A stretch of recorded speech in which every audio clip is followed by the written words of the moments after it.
Welcome to Ageless Curiosity. In this video we're going to give you some hints and tips about travelling on a cruise to Norway.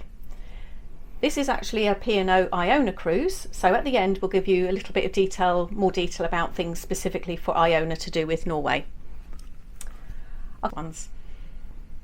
Okay, tip number 2 is weather related. Us Brits do like to talk about the weather, and I have to say in Norway you have all sorts of weather in the one day. So our tip is to make sure you bring layers with you, not only on the cruise but when you go out and about, because in the one day you can experience sun, rain, wind, and one occasion for us, lots and lots of snow. Now on the ship itself it's very warm, so like today it is a sea day and we can just walk around, t-shirts, people have got shorts, it is very warm. But if you go out on excursions then do definitely wear layers. So our example is we went to the glacier, so we started off at the bottom with our coats. I had actually 2 pairs of trousers on as well. I had a hand warmer. Yeah, we had scarves, hats, and we needed it to begin with, but as we were walking up the hill and exerting ourselves we sort of stripped off. I definitely needed a bag to put all the bits and pieces in, because then at the top then they came back on again when we were all cold, having sort of been still for a while. So definitely you do need layers, definitely. And what I would say is it's a common mistake. Everyone walking up to that glacier were saying the same thing. Oh, I'm too hot, I wish I didn't have so much on, etc, etc. Something else you can experience in Norway is the rain. It can suddenly come and go, sort of goes as quickly as it comes, shall we say. So in order to protect our bags, we bought some covers that just went over the top of them. So we just got those from Amazon, but they really worked because it was a very wet day when we were in Stavanger, and it did keep our possessions all nice and dry. Yeah, not only is having a bag useful anyway for when you're peeling layers back off, but also obviously having the covers for the bag with the amount of equipment we've got in it was a bit of a godsend as well. So I'd highly recommend those. Definitely. And having a waterproof jacket. So we both had waterproof jacket. Yours is a bit of an older one, so what you did, you sprayed some Scotch Guard on it just to give it some extra protection, and we stayed perfectly dry the whole day. Now ladies, you're going to like the next one. This is all about footwear, and I have to say you do need lots of different footwear for this cruise. So when you're on the cruise itself, you can just wear something very casual, sandals, flip-flops, something that's very just comfortable walking around the ship. In the evenings you can obviously wear whatever you want to match with your outfits, but I have to say when you're out about going on the excursions you do need something sturdy, and we had some like walking boot shoes type things. Yeah, walking boots. They were waterproof, they had really, really good grip, and we stayed dry, we didn't fall over much. We'll come to that later, but you really do need something sturdy because the terrain can be really uneven, so do think about packing something that's a bit more sturdy for your feet. Yeah, definitely. With Norway being a country of granite, lots of shingles and chippings around, and also as Alison touched upon, the weather changes constantly. Wet granite isn't very grippy, so if you've got good sturdy walking shoes then I would highly recommend it. And one of the trips we went up to the sky lift, and at the very top it was full of snow. It was -1, I think, temperature wise. Yeah, it was maybe very cold. A bit colder, yeah. But we were able to then walk into the snow because we actually had something decent on our feet. And we saw some things that we wouldn't have seen otherwise from sort of just at the top of the lift. So it was definitely worthwhile. Tip number 3 is about data. Now be mindful that on a ship when you're out in the ocean you may pick up the maritime network, which is very, very expensive. So the tip is to turn into airplane mode when you get onto the ship, and if you do need to have access to the internet then purchase one of the Wi-Fi packages on the ship. But when you're in port, do check with your phone provider if you're able to use your data like you do at home in the port. Now we're with O2 and it was absolutely fine. This particular cruise it was still allowed, so I could use the phone, I could use text, data, and it was absolutely fine.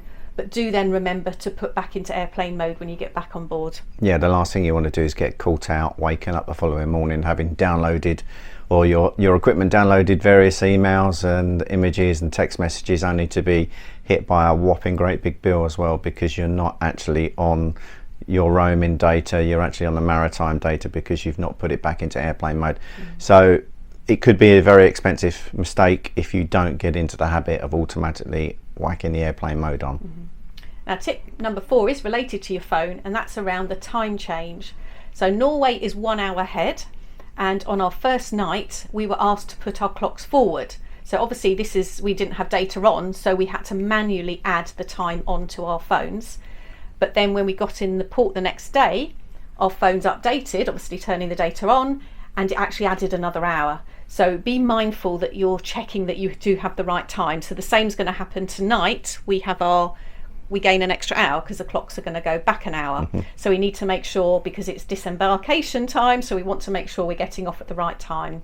So just make sure that you check the ship's TV or the various clocks around the ship, that you have got the correct time. Tip number 5 is about money, and we did not need to take out a Norwegian kroner from the banks before we left the UK. We have prepaid cards, we have a Monzo card, and we were able to use it really easily. There were no fees either, it was good exchange rate, so you don't always actually need to have cash with you. Yeah, it was a bit of a godsend, and as I said, if there's anything that is good that's come out of the pandemic, it's the fact that you can now use touch and go, and that's exactly what we did without any problems whatsoever. So it was really, really good, and it's nice not to be carrying cash around with you as well. So. Right, tip number 6 is around sunrise and sunset. So most people know that there's spectacular sunrises and sunsets when you're on a cruise. Unfortunately though, on this cruise we didn't have great weather for that. But if it's something that you might like to think about on your cruise, then do look in the cruise ship planner, the newsletter, because it will give you the sunrise and sunset times so that you're able to then make the most of it. So you never know, we might get a bit better this evening, the weather, so you never know, we might get a sunset. Hopefully. Tip number 7 is about the type of cabin to choose. Now, there are several types of cabins you can get on most cruise ships, from balconies with different sizes, sea view, inside cabin, and I have to say, although there's spectacular scenery in the Norwegian fjords, it is possible to see this from an inside cabin. On the ship's TV, there's a camera at the front, at the bow, and you can actually get a really good view when you're coming, when you're sailing along the fjords, so you don't feel like you're going to miss out. You can also wrap up warm and go up on deck and get that 360 sort of degree feel of the surrounding area. And we did that on the day we arrived in Olden. It was like something like a 2-hour cruise into the fjords to Olden, and we wrapped up warm, got up, had a really early breakfast and got out on deck, and it was absolutely amazing, and we didn't need the balcony for that. Only to be greeted by people in the whirlpools that early in the morning taking selfies. Yeah. So prepare yourself for that. But as Alison says, I think that the big tip is, don't get hung up on only having a balcony cabin. It does give you a good view if you happen to be on the right side of the ship as it's sailing up and down the coast. If that isn't going to be a hindrance, then you're still going to be able to see the scenery by going up on deck, looking at the bow cam, and also from all the restaurants. You can be sitting eating food or having a drink whilst the scenery is going past. It will not hinder your experience by not having a balcony cabin. We've barely sat out in there because it's not been that warm, but we've looked out at it. But yeah, don't be hung up on. Yeah, the balcony is not much use when there's a full 8 gale outside. No, and we did have that. Now, tip 8 is about the ports. Now, I would say, don't be swayed about comments you may hear about or see in social media about ports. You need to experience them yourself. Now, one day we were coming back on the ship after an excursion, and we heard some people talking, and they were saying, oh, that port was same old, just some shops. And we were just gobsmacked because we'd had an amazing day out looking around the town itself. And our tip is, I suppose, you don't necessarily need to book excursions in order to get a full experience of the place, of the town. We arrived at the port, we were able to be given a plan of the town, and there were at least 3 different walks that were shown of different lengths. So we chose one that was around 7 kilometres, so it's a bit of a distance, but you can do part of it, you don't have to do the whole walk. We just followed the map, and we were able to see parts of the town that you wouldn't have seen otherwise. Some of the side streets, some of the buildings, the houses we particularly liked. Yeah, I mean, I think the key thing is, don't judge it for yourself. Make your own decisions. Don't go on what other people. We all want different things from ports, we all want different things from cruises. Get out there, walk around and explore for yourself. The ports that we've had have all offered something different, but they've all been really, really lovely in their own way, haven't they? Yeah. So just get out there. I mean, you've got to work off the calories for the dessert somehow, haven't you? So I know I have. And we did a mixture of P and O excursion and an excursion from the port itself, and then just self-exploring. We will be doing some more videos of each port, and so you can see in more detail, what we got up to. But I definitely recommend it. It was fantastic to actually get up every day at a different port, open the window, see what's around you, and then explore. It's a bit of an adventure for us. So as mentioned at the beginning, this is a P and O cruise. It's on Iona. This is our second time on Iona. We were lucky enough to experience her last summer on the Seacation. If you'd like to sort of get a feel of what the ship is like, we did take some video footage last year. Yeah. And if you want to have a look at that, please see the links in the description below. So given that we're on a cruise to Norway, our final tip is to look out for the Norwegian tasting night, which is in the Epicurean restaurant on night 5. This is something you do need to pre-book, and we booked it 14 days ahead, and that's the time when you can book on the website the restaurants for the specialty restaurants. So we had seen this in a tip on social media, and I definitely recommend you look out for it. So night 5, Epicurean restaurant. It's a 6/7 course tasting menu. 7th course is coffee and petit fours, but it was an absolutely amazing menu. Yeah, I couldn't walk after it. I was stuffed. It's casual dress, so don't worry about having to be all in some tight suit. You can dress casually.